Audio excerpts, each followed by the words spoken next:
Licitações e contratos administrativos, Lei 8666, de 21 de julho de 1993. Esse é o vídeo de número 21. Vamos lá então, artigo 43, onde nós paramos. A licitação será processada e julgada com observância dos seguintes procedimentos. Procedimentos agora propriamente ditos. Primeira coisa, abertura dos envelopes. Procedimento aqui propriamente dito, já foi entregue os envelopes. Então, abertura dos envelopes contendo a documentação relativa à habilitação dos concorrentes.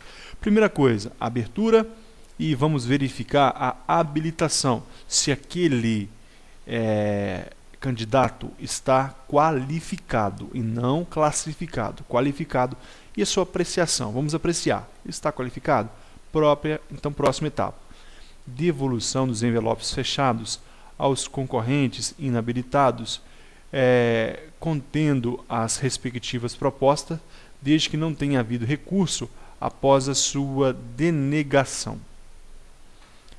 Ele não estava habilitado, portanto ele não tinha qualificação técnica ou financeira ou qualquer outro fator.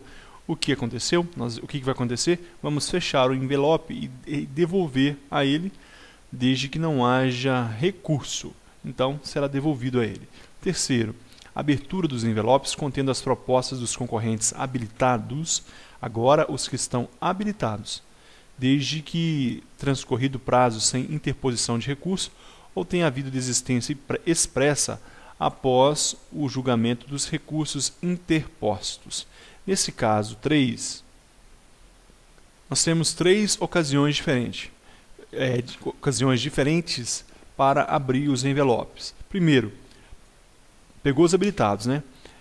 Foi eliminados os inabilitados, decorreu o prazo de recurso, pode abrir. Ou não decorreu o prazo de recurso e eles desistiram, posso abrir também o envelope.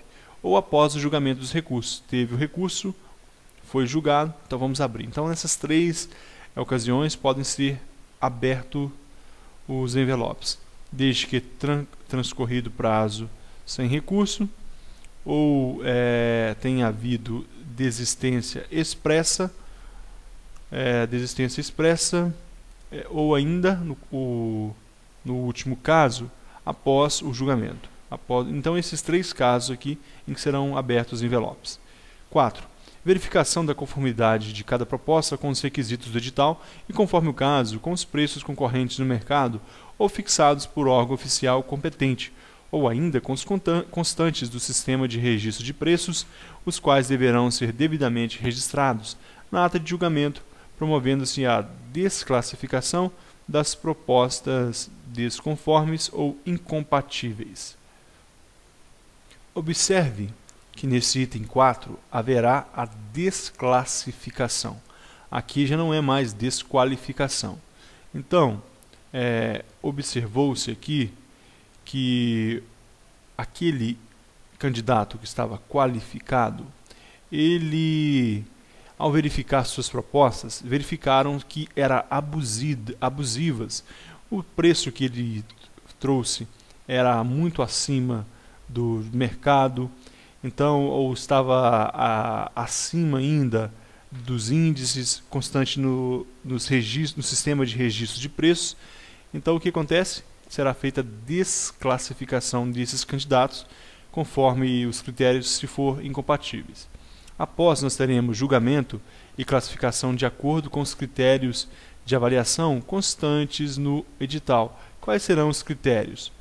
Os critérios de preço, os critérios de técnica. Então, haverá o julgamento e classificação dessas propostas. E, nesse caso de julgamento e classificação, então, será feita a ordem. Esse ficou em primeiro lugar, este ficou em segundo. Critério, preço, técnica e preço. E, em caso de desempate, preferência para aquelas empresas brasileiras. E o sexto, a deliberação da autoridade competente quanto à homologação, está de acordo, e a adjudicação, dar ao primeiro lugar a categoria, o status de vencedor da licitação. Parágrafo 1º. A abertura dos envelopes contendo a documentação para habilitação e as propostas será realizada sempre em ato público previamente designado do qual se lavrará ata circunstanciada assinada pelos licitantes presentes e pela comissão. Antes de explicar o parágrafo primeiro, vamos voltar aqui na sequência, então, pessoal. Sequência, porque isso é importante. Sequência do procedimento: abertura dos envelopes, depois devolução dos desqualificados, inabilitados. Terceiro, abertura dos envelopes dos habilitados. Quarto, verificação da conformidade com preços, são compatíveis com o sistema de preços, registro de preços, e desclassificação das incompatíveis, das propostas abusivas. 5, julgamento e classificação. E o último, homologação e adjudicação.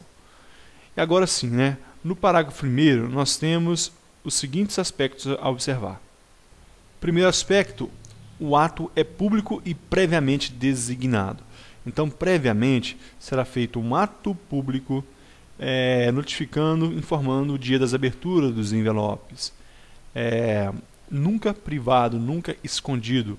E o segundo aspecto é a ata circunstanciada, que vai ser assinada por todos os presentes e ainda pela comissão. Todos os presentes, então, vão assinar a ata e a comissão designada para fazer a licitação também vai assiná-la. Ainda do procedimento de julgamento, parágrafo 2º. Nós vimos parágrafo 1º, agora o 2º. Todos os documentos e propostas serão rubricados pelos licitantes e pelos presentes e pela comissão. E quem trabalha em licitação sabe que esse é o mais complicado, que é demorado. Todas as folhas, todas as propostas serão rubricadas por todos os presentes e licitantes e pela comissão. É algo árduo, duro de fazer, Parágrafo 3º. É facultado à comissão ou autoridade superior, em qualquer fase da licitação, a promoção de diligência destinada a esclarecer ou a complementar a instrução do processo, vedada a inclusão posterior de documento ou informação que deveria constar originariamente da proposta. Então, nessa etapa, qualquer membro da comissão ou autoridade superior pode fazer uma investigação, pode abrir uma diligência para apurar, esclarecer ou complementar a instrução do processo. O que não pode é incluir no edital, no documento, informação que deveria estar anteriormente fixada no edital. Por exemplo,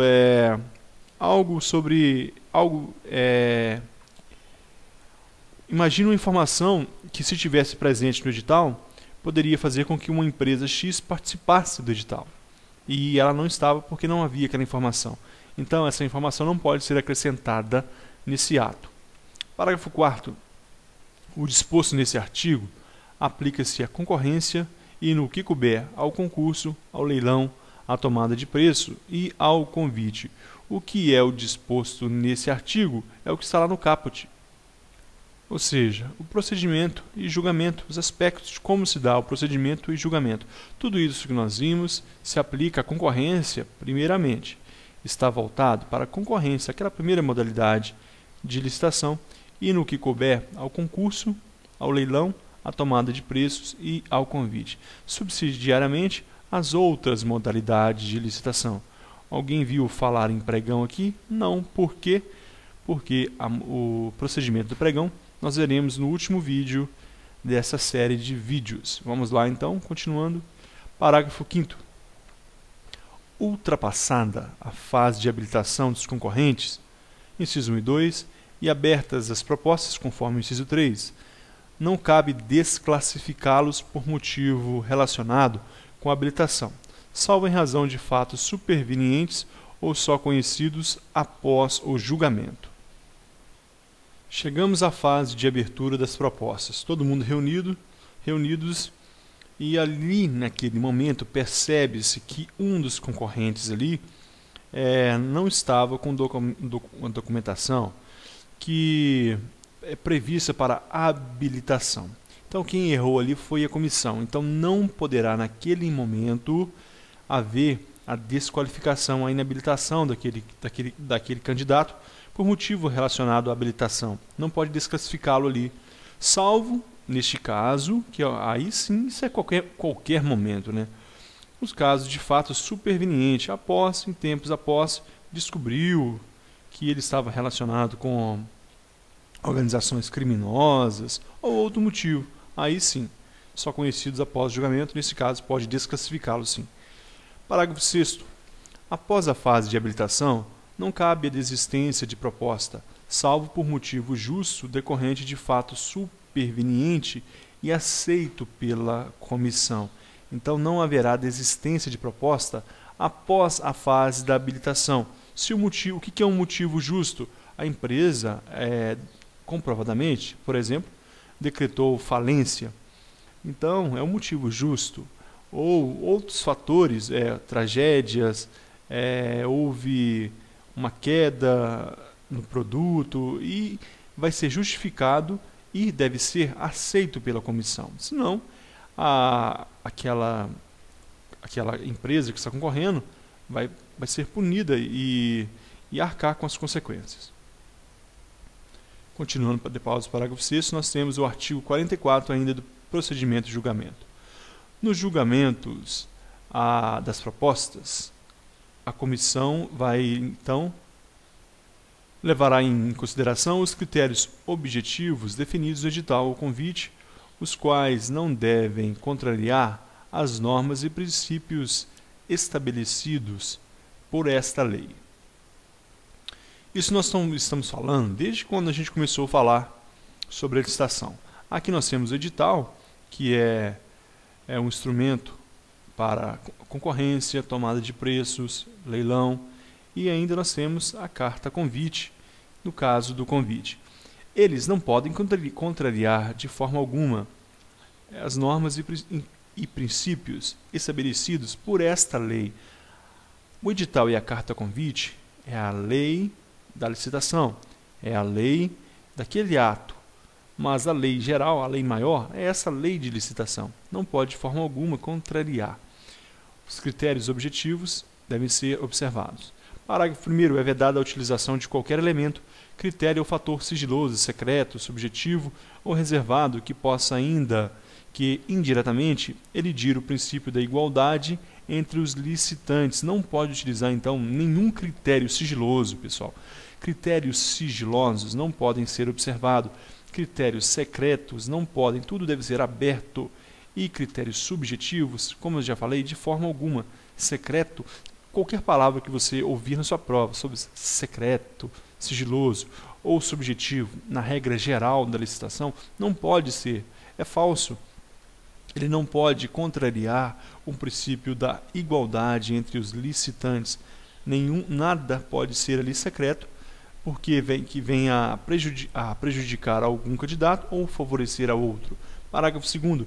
Não se considerará qualquer oferta de vantagem não prevista no edital ou no convite, inclusive financiamentos subsidiados ou a fundo perdido, nem preço ou vantagem baseada nas ofertas nos demais licitantes. Imagine que 3 empresas estão ali licitando e há um empate ali. Aí um dos concorrentes vem e diz que oferta aí, por exemplo, ou não ali presente, mas na sua proposta, está consignada ali um financiamento, pode pagar em 30 anos a administração pública. Só que isso não está previsto no edital como algo que possa ser utilizado como critério diferencial. Então isso não será levado em conta naquele momento. Então questões como essas não serão observadas, somente aquilo que está dentro do edital. Parágrafo 3º. Não se admirá a proposta que apresente preços global ou unitários simbólicos, irrisórios ou de valor zero, incompatíveis com os preços dos insumos, salários de mercado, acrescidos dos respectivos encargos, ainda que o ato convocatório da licitação não tenha estabelecido limites mínimos, exceto quando se referirem a materiais e instalações de propriedade do próprio licitante, para os quais ele renuncia a parcela ou a totalidade da remuneração. Então, neste caso, pessoal, o mais importante nesse parágrafo 3º é a exceção. Quando os materiais forem de propriedade do próprio licitante, nesse caso, sim, ele poderá colocar preços simbólicos, preços irrisório de valor até zero. Quando ele for dono daqueles materiais e ele quer renunciar à parcela ou totalidade da remuneração. Mas a regra é que não se admitirá. Imagine, pessoal, que há concorrentes, vários concorrentes naquela licitação, e um deles coloca os preços incompatíveis com o de mercado. Então ele coloca preço zero ou preço simbólico. Por quê? Porque ele quer vencer a licitação para fazer a sua promoção pessoal ou por algum motivo qualquer, motivo político. Então isso não é admitido. Só nesse caso, quando se referirem a materiais e instalações de propriedade do próprio licitante, para os quais ele renuncia a parcela ou a totalidade da remuneração. Na regra não se pode fazer isso, salvo nessa exceção que acabamos de falar. Parágrafo 4º. O disposto no parágrafo anterior aplica-se também às propostas que incluam mão de obra estrangeira ou importações de qualquer natureza. Então, preço irrisório, preço simbólico, só para que uma empresa venha se instalar no Brasil, não pode. Isso, salvo as exceções que nós vimos. Artigo 45. O julgamento das propostas será objetivo, isso aí nós já sabemos, devendo a comissão de licitação ou responsável pelo convite realizá-lo em conformidade com os tipos de licitação, os critérios previamente estabelecidos no ato convocatório e de acordo com os fatores exclusivamente nele referidos, de maneira a possibilitar sua aferição pelos licitantes e pelos órgãos de controle. A objetividade e a padronização do documento, dos procedimentos, faz com que os órgãos de controle, seja Tribunal de Contas, seja Câmara de Vereadores, seja Assembleia Legislativa, possa analisar. Então é necessário que os tipos sejam somente aqueles previstos no edital, técnica e preço, somente menor preço, e os critérios previamente estabelecidos no edital, de acordo com fatores exclusivamente neles referidos. Não se pode acrescentar, inovar, tentar fazer diferente, porque vai prejudicar a objetividade, portanto, os órgãos de fiscalização e controle não vão entender como foi feito aquele procedimento. Parágrafo 1º. Para efeitos desse artigo, constitui tipos de licitação, exceto na modalidade concurso. 1. A de menor preço, quando o critério da seleção proposta mais vantajosa para a administração determinar que será vencedor o licitante que apresentar a proposta de acordo com as especificações do edital ou convite e ofertar o menor preço.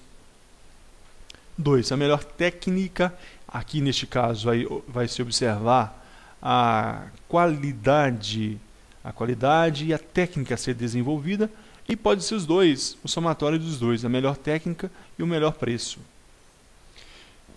Essas três, pessoal, nós temos mais comumente na concorrência, na tomada de preço. Nós temos um quarto aqui, então aqui nós temos menor preço, melhor técnica ou técnica em preço. Nós temos um quarto que é o de melhor lance da oferta. No caso do leilão, o melhor lance nos casos da alienação de bens ou concessão do direito real de uso. Aqui será do maior lance ou oferta, que é o leilão que ainda mais. Parágrafo 2º. No caso de empate entre duas ou mais propostas, após obedecido o disposto no parágrafo 2º e do artigo 3º dessa lei, a classificação se fará obrigatoriamente por sorteio em ato público, para o qual todos os licitantes serão convocados, vedado qualquer outro processo. Então, olha aqui, vedado qualquer outro processo. Então, será sorteio.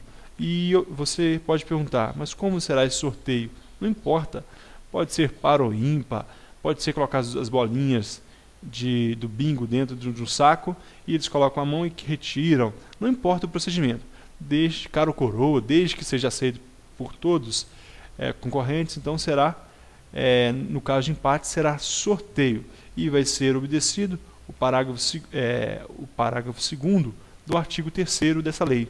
Só que antes desse sorteio, deve ser observado então isso, parágrafo 2º dessa lei, que fala o quê? Que no caso de empate, preferência para a empresa brasileira.